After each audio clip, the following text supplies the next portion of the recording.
नमस्कार दोस्तों आज हम विस्तार से चर्चा करेंगे मिनिमम पेंशन को लेकर। ईपीएस 95 मिनिमम पेंशन को लेकर जो आज हम विस्तार से चर्चा करने वाले हैं। अभी अभी दोस्तों क्या इस आर्टिकल के माध्यम से जो खबर प्रकाशित की गई है और पेंशन भोगियों के लिए क्या बड़ी खुशखबरी है, इसके बारे में चलिए हम विस्तार से चर्चा कर लेते हैं। फिलहाल आपकी जानकारी के लिए बता दें कि ईपीएफओ पेंशन वृद्धि 2025 करोड़ों ईपीएफओ कर्मचारियों को दोस्तों क्या फायदा दिया जाने वाला है गवर्नमेंट की तरफ से, आज इसके ऊपर हम विस्तार से चर्चा कर लेते हैं। चलिए दोस्तों वीडियो शुरू करते हैं।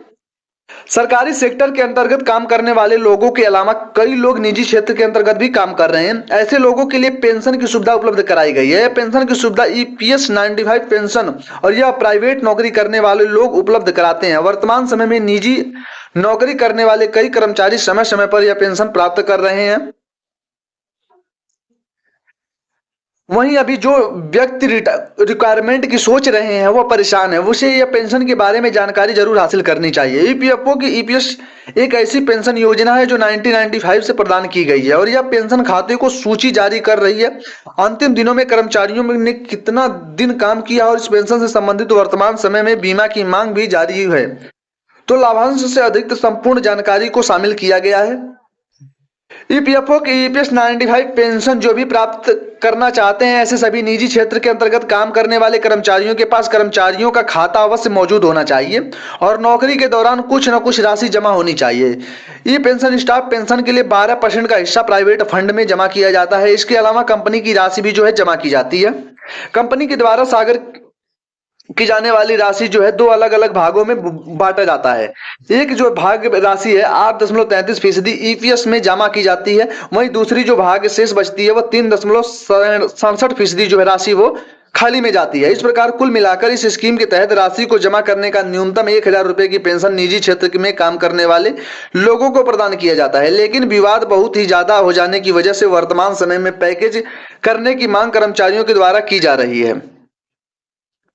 कब और किन पेंशन में दोस्तों मांग की जा रही है? ईपीएफओ की ईपीएस 95 पेंशन की स्कीम के तहत दोस्तों 58 साल के बाद जो है पेंशन दी जाती है। जानकारी दोस्तों, इसके बाद भी जब किसी व्यक्ति ने कम से कम 10 साल तक नौकरी की हो या पेंशन टैब प्राप्त किया जा सकता है, लेकिन यह जरूरी नहीं है कि लगातार 10 साल नौकरी किया हो। अगर बीच बीच में भी वो 10 साल अगर अपना पूरा कर लेता है तो वो जो है ईपीएस 95 की तरफ से उसको पेंशन जो है ईपीएफओ की तरफ से दिया जाएगा। इन कर्मचारियों की वर्तमान समय सीमा 15,000 तक है। ऐसे कर्मचारियों को 10 साल की नौकरी के बाद 2143 रुपए की पेंशन राशि की सुविधा मिलेगी।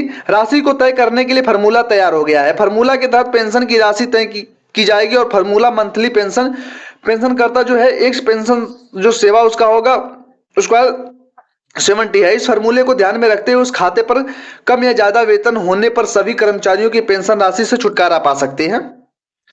पेंशन राशि में पेंशन की मांग। वर्तमान समय में ईपीएफओ की ईपीएस 95 से जुड़ने वाले कर्मचारियों की न्यूनतम मंथली पेंशन में ग्रुप की मांग की जा रही है, जबकि इसके लिए पर्याप्त से संभावना और कर्मचारियों को सुविधा 10 जनवरी 2025 को वित्त मंत्रालय के सदस्यों की ईपीएस 95 पेंशनरों के प्रतिनिधि मंडल की बैठक हुई थी और कई मांगों को जो है सामने रखा गया था, जिसमें न्यूनतम पेंशन जो है मासिक पेंशन 7,500 रुपए करने की मांग की गई थी। इसके अलावा सभी पेंशन भोगियों को मुफ्त चिकित्सा सुविधा दी जाएगी और इसके अलावा विभिन्न पेंशन भोगियों को भी इसमें शामिल किया जाएगा, जिसमें ताकि वे पदवी को शामिल किया जाएगा और लागू किया जाएगा। तो ऐसे स्थिति में निजी क्षेत्र के अंतर्गत नौकरी करने वाले कर्मचारियों को अच्छा लाभ दिया जाएगा। यदि सरकार के निर्णय के अनुसार पेंशन में बढ़ोतरी की जाएगी तो ऐसे में बुजुर्ग पेंशन भोगियों के लिए यह एक बहुत महत्वपूर्ण निर्णय है, जबकि सभी पेंशन की राशि में रखा जाएगा और सबसे अधिक लाभ दिया जाएगा। कर्मचारी अपनी आवश्यकता के अनुसार जो है उपयोग में ले सकते हैं।